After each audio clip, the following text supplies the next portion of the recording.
अगर आप आज भी पैसे की तंगी का रोना रो रहे हैं और सोचते हैं कि मेरी तो इनकम ही कम है, मैं क्या कर सकता हूं, तो मैं आपको बता दूं, ये सिर्फ एक बहाना है जो आप खुद को दे रहे हैं। आज मैं आपको वो 12 अचूक नियम बताने वाला हूं जो आपकी जेब नहीं बल्कि आपकी सोच को अमीरों वाला बना देंगे।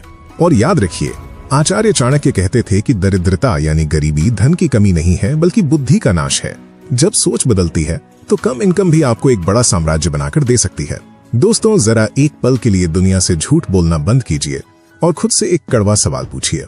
क्या कभी आपके साथ ऐसा हुआ है कि रात का सन्नाटा हो, आप बिस्तर पर लेटे हो, लेकिन नींद कोसों दूर हो क्योंकि दिमाग में सिर्फ एक ही डरावनी फिल्म चल रही है? कल का खर्च कैसे निकलेगा? क्या कभी ऐसी नौबत आई है कि आपकी जेब में सिर्फ 200 या 300 रुपए बचे हों और तभी अचानक घर में कोई बीमार पड़ जाए या किसी रिश्तेदार की शादी का कार्ड आ जाए? उस वक्त इंसान की जो हालत होती है वो किसी को बताई नहीं जा सकती।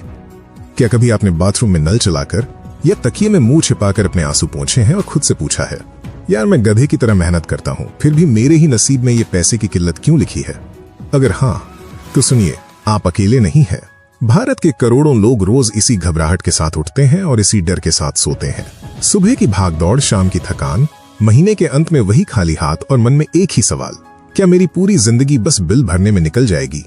लेकिन आज मैं आपको एक ऐसी सच्चाई से मिलवाने वाला हूं जो न तो आपके स्कूल ने बताई, न कॉलेज ने सिखाई और न ही किसी ने आपको बैठाकर समझाई। कड़वा सच ये है कि इंसान कम कमाई की वजह से गरीब नहीं रहता। इंसान गरीब इसलिए रहता है क्योंकि उसे उस कमाई को संभालना नहीं आता।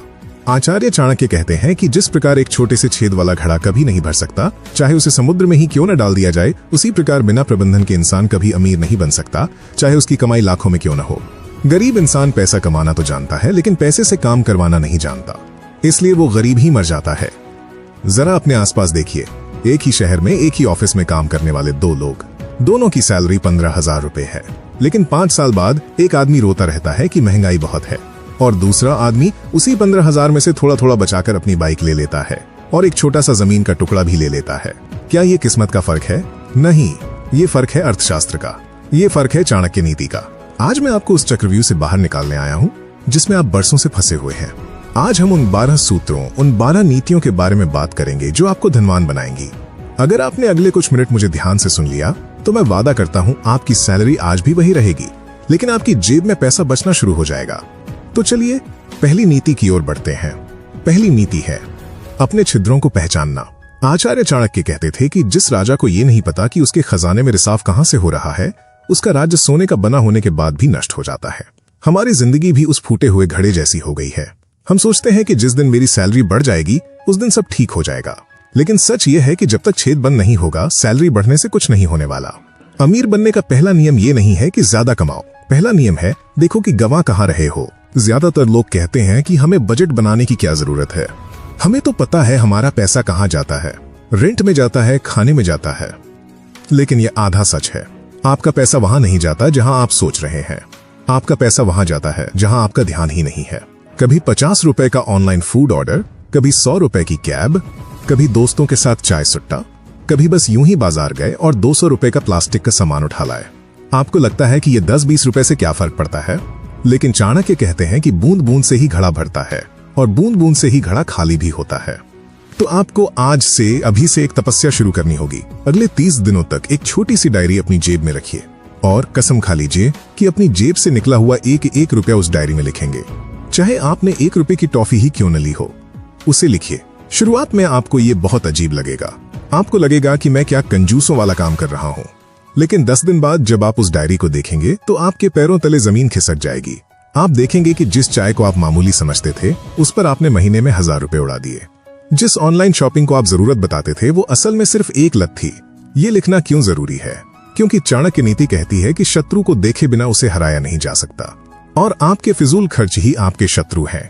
जैसे ही आप खर्च लिखना शुरू करते हैं आपका दिमाग जाग जाता है। अगली बार जब आप जेब से 100 रुपए का नोट निकालेंगे तो आपका हाथ रुकेगा और बस यही वो पल है जब आपकी गरीबी हारने लगती है। दूसरी नीति है किलेबंदी यानी बजट का सही निर्माण। आचार्य चाणक्य कहते हैं कि जो राज्य बिना योजना के चलता है उसका विनाश निश्चित है। लोग बजट के नाम से डरते हैं, उन्हें लगता है कि बजट का मतलब है कंजूसी, लेकिन सच इससे बिल्कुल उल्टा है। बजट आपको रोकता नहीं है, बजट आपको रास्ता दिखाता है। बजट आपको ये आजादी देता है कि आप अपने पैसे को बताएं कि उसे कहां जाना है। लेकिन 99% लोग बजट बनाने में फेल हो जाते हैं। वो जोश में आकर कड़े नियम बनाते हैं और 10 दिन बाद उसे तोड़ देते हैं। चाणक्य कहते हैं कि नियम वो बनाओ जो पालन करने योग्य हो। आपको एक ऐसा सिस्टम बनाना है जो आपकी कम सैलरी पर भी काम करे। इसे हम 50, 30 और 20 का नियम कहते हैं, लेकिन हम इसे चाणक्य स्टाइल में समझेंगे। अपनी कमाई के 3 हिस्से करो। पहला हिस्सा है 50%। ये है आपकी जीवन रक्षा, यानी वो खर्चे जिनके बिना आप जिंदा नहीं रह सकते। रोटी, कपड़ा, मकान और बच्चों की शिक्षा। चाहे कुछ भी हो जाए, आपकी सैलरी का आधा हिस्सा इन जरूरतों को पूरा करने में जाना चाहिए। अगर आपकी जरूरतें 50% से ज्यादा ले रही हैं, तो इसका मतलब है कि आप अपनी चादर से बाहर पैर पसार रहे हैं। आपको तुरंत अपने रहन सहन को नीचे लाना होगा। दूसरा हिस्सा है 20%। इसे चाणक्य आपातकाल कोष कहते हैं। ये वो पैसा है जिसे आपको हाथ भी नहीं लगाना है। ये आपके बुरे वक्त का साथी है। लोग गलती क्या करते हैं? लोग सोचते हैं कि पहले खर्चा कर लेते हैं, फिर जो बचेगा उसे बचा लेंगे, और अंत में कुछ नहीं बचता। आपको उल्टा करना है। सैलरी आते ही सबसे पहले ये 20% निकालकर अलग कर दो। भूल जाओ कि ये पैसा तुम्हारे पास आया भी था। और तीसरा हिस्सा है 30%। ये है आपके सुख और भोग का हिस्सा। हम इंसान हैं, हमारा भी मन करता है कि हम अच्छे कपड़े पहने, कभी बाहर जाएं। ये 30% उसी के लिए है। लेकिन याद रहे, ये सिर्फ 30% होना चाहिए। अगर आप अपनी इच्छाओं को इस सीमा में रखते हैं, तो आपको कभी भी अपराधी महसूस नहीं करना पड़ेगा। आप शान से अपने शौक पूरे कर पाएंगे, क्योंकि आपको पता है कि आपने अपनी सुरक्षा का इंतजाम पहले ही कर लिया है। लेकिन अभी तो ये सिर्फ शुरुआत है। असली खेल तो अब शुरू होगा, क्योंकि अगली नीति में मैं आपको वो गलतियां बताने वाला हूं जो दीमक की तरह आपके घर को खोखला कर रही हैं। अब हम तीसरी नीति की बात करेंगे, जिसे मैं दीमक का सिद्धांत कहता हूं। आचार्य चाणक्य कहते थे कि शत्रु, रोग और अग्नि, इन्हें कभी छोटा नहीं समझना चाहिए। अगर इनका इलाज तुरंत न किया जाए, तो ये विशाल रूप धारण करके आपको भस्म कर देते हैं। ठीक यही नियम आपके पैसों पर भी लागू होता है। ज्यादातर लोग सोचते हैं कि पैसा तब खत्म होता है जब हम कोई बड़ी चीज खरीदते हैं, जैसे कोई महंगा मोबाइल, कोई बाइक या कोई बड़ा गैजेट। लेकिन सच्चाई इससे बिल्कुल उल्टी है। हकीकत यह है कि आपकी गरीबी का कारण वो बड़े खर्चे नहीं है, बल्कि वो छोटी छोटी आदतें हैं जो दीमक की तरह चुपचाप आपकी जेब को खा रही हैं और आपको पता भी नहीं चल रहा। जरा ध्यान से सोचिए, अगर मैं आपसे कहूं कि आपकी एक छोटी सी रोज की आदत आपको साल में 15,000 से 20,000 रुपए का नुकसान करा सकती है, तो शायद आपको यकीन न हो। लेकिन अब गौर से सुनिए। मान लीजिए आप रोज 40 रुपए की चाय, स्नैक या कोल्ड ड्रिंक लेते हैं। रोज का ये 40 रुपया बहुत छोटा लगता है। आप सोचते हैं कि अरे बस 40 रुपए ही तो है। लेकिन जब ये 40 रुपया महीने के 30 दिनों से गुना होता है तो 1200 रुपए बन जाता है। और जब साल के 365 दिनों से मिलता है तो यही मामूली रकम 14,600 रुपए बन जाती है। सिर्फ एक छोटी सी आदत और 15,000 रुपए स्वाहा। और दोस्तों, ये तो सिर्फ एक आदत की बात है। अगर आपकी ऐसी 3-4 आदतें हैं, जैसे रोज बाहर का नाश्ता, बिना वजह बाइक से घूमना या सस्ता नशा करना, तो ये सब मिलकर आपकी साल भर की कमाई का एक बहुत बड़ा हिस्सा राख कर देते हैं। सबसे खतरनाक बात यह है कि आप हर महीने ये पैसा उड़ाते रहते हैं बिना महसूस किए। तो क्या इसका मतलब ये है कि हम जीना छोड़ दें? क्या हम चाय पीना छोड़ दें? चाणक्य बुद्धिमानी की बात करते हैं, त्याग की नहीं। पैसा बचाने का सबसे स्मार्ट नियम है, हटाओ मत, बदलो। अगर आपको कॉफी पसंद है तो 300 रुपए की कैफे वाली कॉफी की जगह घर की 20 रुपए वाली कॉफी पिएं। अगर आपको दोस्तों से मिलना है तो महंगे रेस्टोरेंट में जाने की जगह पार्क में मिलें। अगर दूरी कम है तो 10 रुपए देकर रिक्शा करने की जगह पैदल चलें। याद रखिए, अमीर वो नहीं बनता जो पैसा खर्चना बंद कर देता है। अमीर वो बनता है जो पैसे को सही जगह खर्चना सीख जाता है। ये छोटी छोटी बचत साल के अंत में आपको 1 महीने की एक्स्ट्रा सैलरी के बराबर पैसा दे सकती है।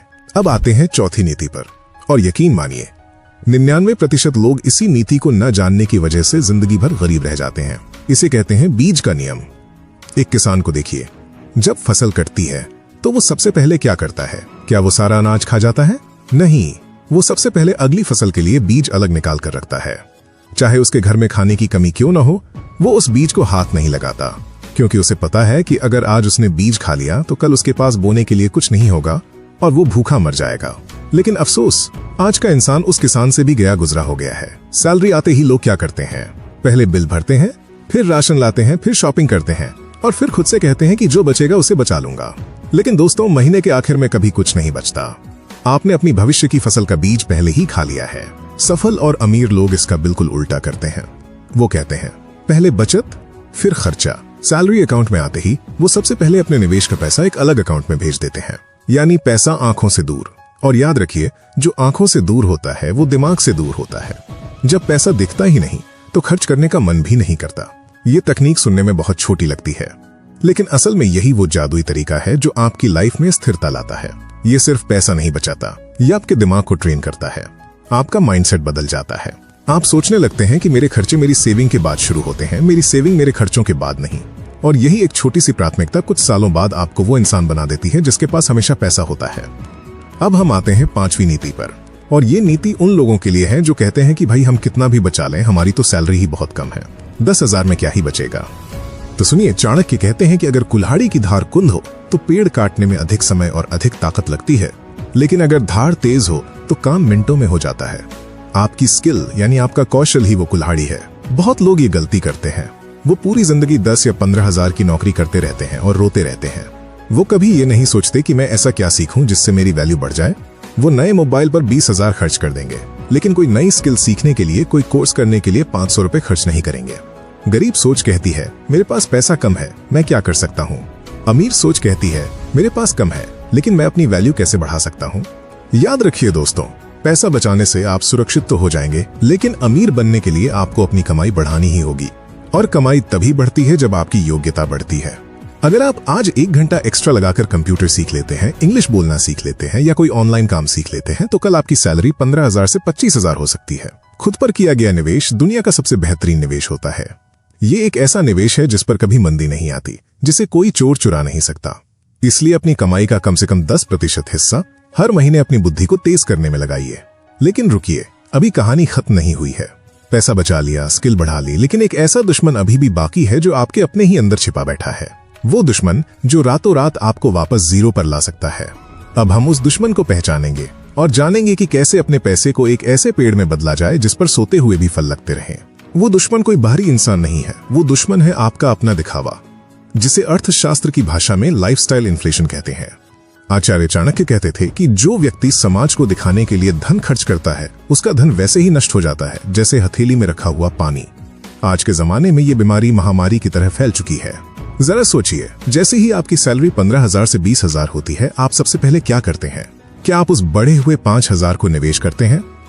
आप तुरंत बड़ा मोबाइल फोन किस्तों पर ले आते हैं, आप दोस्तों को पार्टी देते हैं, आप अच्छे कपड़े खरीदते हैं। दुनिया को लगता है कि आपकी तरक्की हो रही है, लेकिन हकीकत में आप वहीं के वहीं खड़े हैं। आपकी सैलरी तो बढ़ गई, लेकिन आपकी बचत आज भी शून्य है। याद रखिए दोस्तों, अमीर वो नहीं है जो ज्यादा कमाता है, अमीर वो है जो अपनी बढ़ी हुई कमाई को खर्च में नहीं बदलता। अगर आपकी इनकम बढ़ती है तो अपने शौक मत बढ़ाइए, अपने निवेश को बढ़ाइए। जब तक आपके पास इतना पैसा ना हो जाए कि आप उस महंगी चीज को 10 बार नकद खरीद सकें, तब तक उसे खरीदने की सोचना भी पाप है। ये दिखावा आपको जिंदगी भर गरीबों की दौड़ में दौड़ाता रहेगा। आपको इस माया जाल को तोड़ना होगा।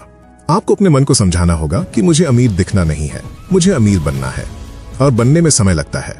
अब हम आते हैं उस आखिरी और सबसे शक्तिशाली नीति पर, जिसे दुनिया का 8वां अजूबा कहा जाता है। इसे चक्रवृद्धि ब्याज या कंपाउंडिंग कहते हैं। आचार्य चाणक्य कहते थे कि धैर्य कड़वा होता है, लेकिन उसका फल बहुत मीठा होता है। ज्यादातर लोग निवेश तो शुरू करते हैं, लेकिन 3 महीने या 6 महीने बाद बंद कर देते हैं। वो कहते हैं कि अरे यार, 500 रुपए बचाने से क्या होगा, इससे तो मैं करोड़पति नहीं बन सकता, और यही वो मात खा जाते हैं। एक बरगद के पेड़ को देखिए, जब उसका बीज जमीन में डाला जाता है तो कई महीनों तक कुछ नहीं दिखता।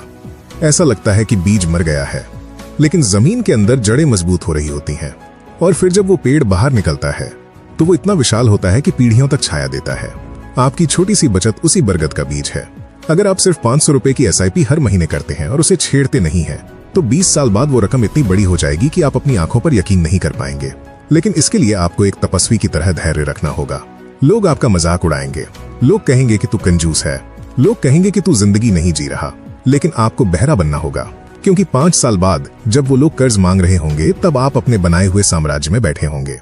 तो दोस्तों, ये थे वो नियम जो आपको गरीबी के चक्रव्यूह से बाहर निकाल सकते हैं। लेकिन याद रखिए, सिर्फ वीडियो देखने से या सिर्फ सिर हिलाने से कुछ नहीं बदलेगा। ज्ञान तब तक जहर है जब तक उसे अमल में न लाया जाए। आज आपको खुद से एक वादा करना होगा, आज आपको एक संकल्प लेना होगा। अपनी छाती पर हाथ रखिए और खुद से कहिए कि आज के बाद मैं पैसे के लिए काम नहीं करूंगा, बल्कि पैसा मेरे लिए काम करेगा। आज के बाद मैं अपनी कमाई का एक एक हिस्सा अपनी आजादी के लिए लगाऊंगा, अपनी गुलामी के लिए नहीं। ये रास्ता आसान नहीं है, इसमें त्याग है, इसमें तपस्या है, इसमें समय लगेगा। लेकिन यकीन मानिए, जिस दिन आप इस चक्रव्यूह को तोड़कर बाहर निकलेंगे, उस दिन आपकी आने वाली 7 पीढ़ियां आपको नमन करेंगी कि हमारे खानदान में एक ऐसा इंसान पैदा हुआ था जिसने हमारी किस्मत बदल दी। अब फैसला आपके हाथ में है। क्या आप वही डरपोक वाली जिंदगी जीना चाहते हैं या आप चाणक्य की तरह अपनी तकदीर खुद लिखना चाहते हैं? अगर इस वीडियो ने आपकी आत्मा को झकझोरा है, अगर आपको लगता है कि हाँ अब बदलने का वक्त आ गया है, तो कमेंट में पूरी ताकत के साथ लिखिए, मैं अमीर बनूंगा। क्योंकि जब आप लिखते हैं तो आपका दिमाग उसे सच मानने लगता है। और अगर आप आचार्य चाणक्य के और भी गहरे राज जानना चाहते हैं तो आपकी स्क्रीन पर जो प्लेलिस्ट आ रही है उसे जरूर देखें। उसमें हमने जीवन जीने के वो गुप्त तरीके बताए हैं जो आपको कोई स्कूल नहीं सिखाएगा। जय हिंद, जय भारत।